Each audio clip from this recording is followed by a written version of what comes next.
했다. 좁은 연구실에서 그 방법을 찾기 위해 부순 현미경만 수십 개. 그리고 2년여의 외로운 노력 끝에 이정윤 교수는 혼자 힘으로 새로운 미세절제 장비를 개발해냈다. 이 방향에서는 사실 미세절제 장비를 한번 개발을 해보려고요.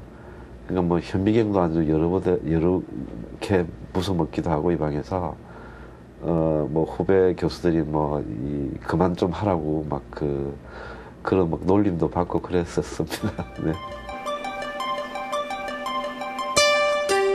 레이저를 이용한 미세절제 장비가 바로 그것이다.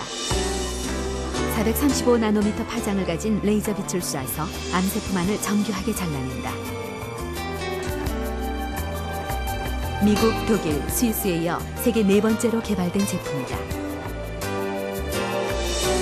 다른 제품에 비해 작동이 간편하고 암세포를 보다 신속하게 잘라내는 것이 장점이다. 정상세포와 암세포가 혼재돼 있는 암조직. 미세절제 장비로 간단히 암세포 영역을 표시한다. 그 후 컴퓨터를 조작하면 불과 몇 초 만에 정확하게 암세포만이 잘려져 나온다. 바깥에 이렇게 그리칼라로 있는 부위가 바로 우리가 미세절제를 한 부위고 여기에 있던 암 조직은 밑으로 떨어져 나가서 없어서 이렇게 보입니다. 미세절제 장비의 개발로 암세포의 정확한 분리가 가능해졌다. 암세포 연구의 새 장이 열린 것이다. 뿐만 아니라 이정윤 교수는 3만 5천여 개의 인간 유전자 정보를 담은 바이오 칩도 개발하고 있다. 정상세포와 암세포를 비교해 두 세포 간 유전자 차이를 연구할 예정이다.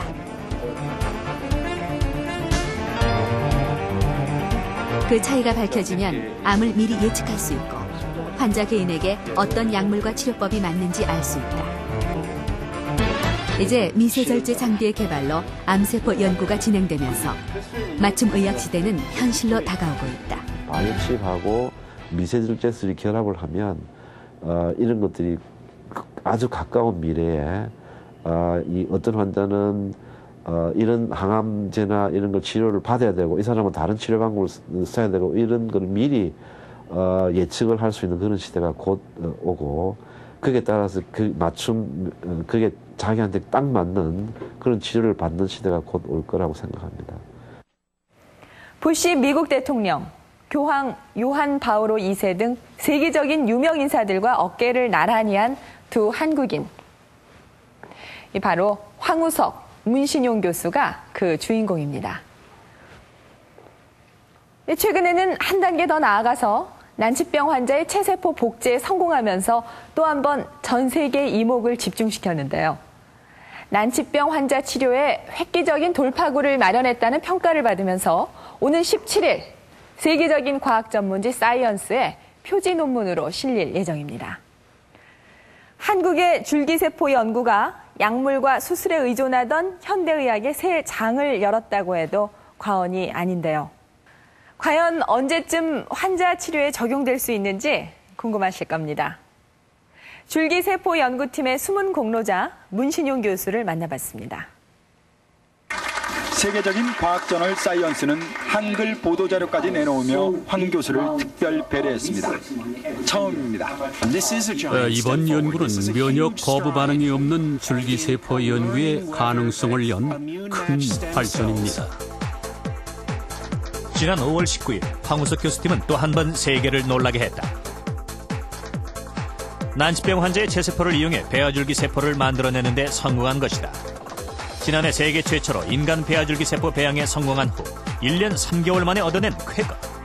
난치병 치료를 목표로 하고 있는 배아줄기 세포의 실용화에 한 걸음 더 다가서게 된 것이다. 환자의 세포로부터 11개의 줄기세포를 만들어내는 데 성공했습니다. 환자의 유전자와 동일한 그런 배아줄기 세포이기 때문에 맞춤형 치료가 가능한 그런 세포가 확립됐다는 데 의의가 있겠습니다. 꿈의 치료제라고 불리는 배아줄기 세포. 그 가능성의 문을 열어준 황우석 교수팀에는 숨은 공로자 문신용 교수가 있다.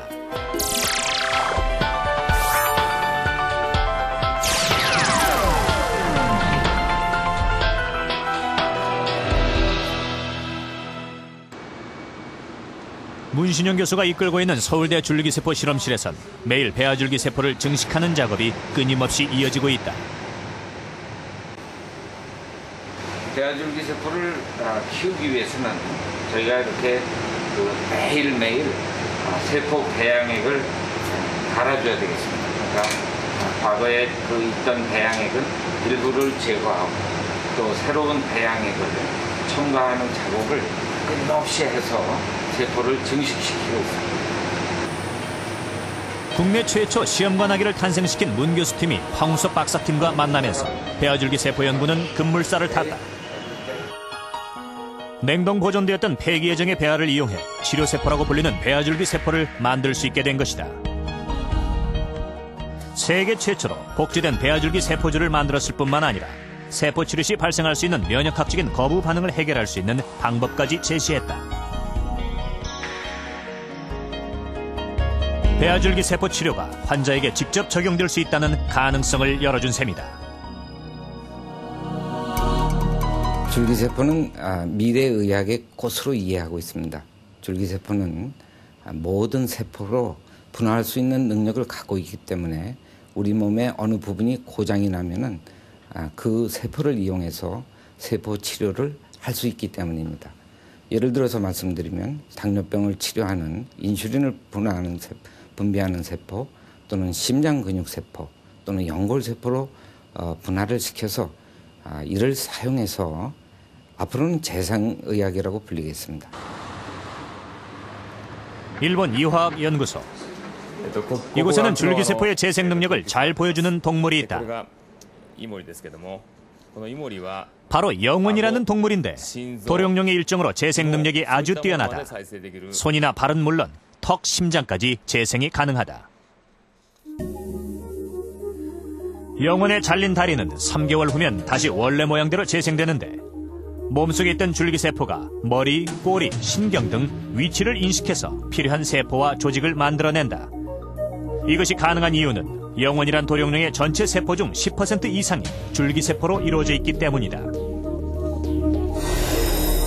사람도 상처가 났을 때 저절로 아무는 것은 피부 속에 줄기세포가 있기 때문이다.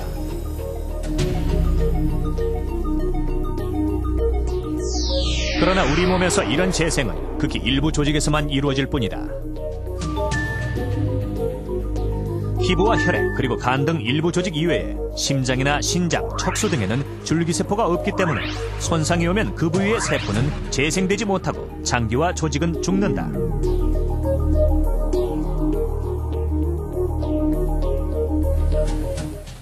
뛰어난 재생 능력을 가진 줄기세포 치료의 필요성은 난치병 환자의 경우 더욱 커진다.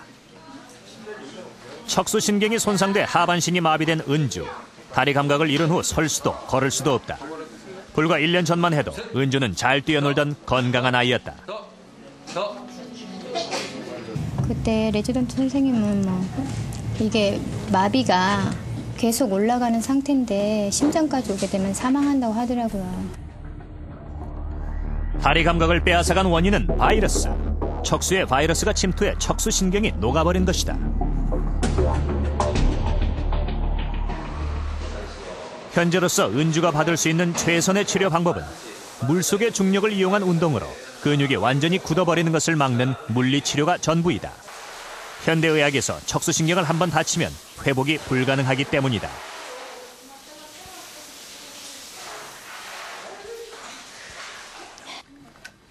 그런 은주가 최근 조심스럽게 시도되고 있는 줄기세포 치료를 시작했다. 골수에서 줄기세포를 추출해 증식시킨 다음 다시 환자에게 주입하는 이른바 성체줄기세포 치료다. 현재로서는 누구도 결과를 장담할 수 없다. 그러나 은주는 줄기세포 치료를 통해 절망 속에서 한가닥 희망을 찾고 있는 것이다. 예전에는 그래도 맨날 치료가 없고 그래서 기다리고 있었는데 그래도 지금 치료를 시작하니까 희망이 있고 이제 효과가 나타나겠구나 그렇게 생각하면서 희망을 가지고 그렇게 낳도록 빌고요. 줄기세포를 통해 사람들이 꾸는 꿈은 영혼을 바라는 무한한 생명 연장이 아닌 건강한 삶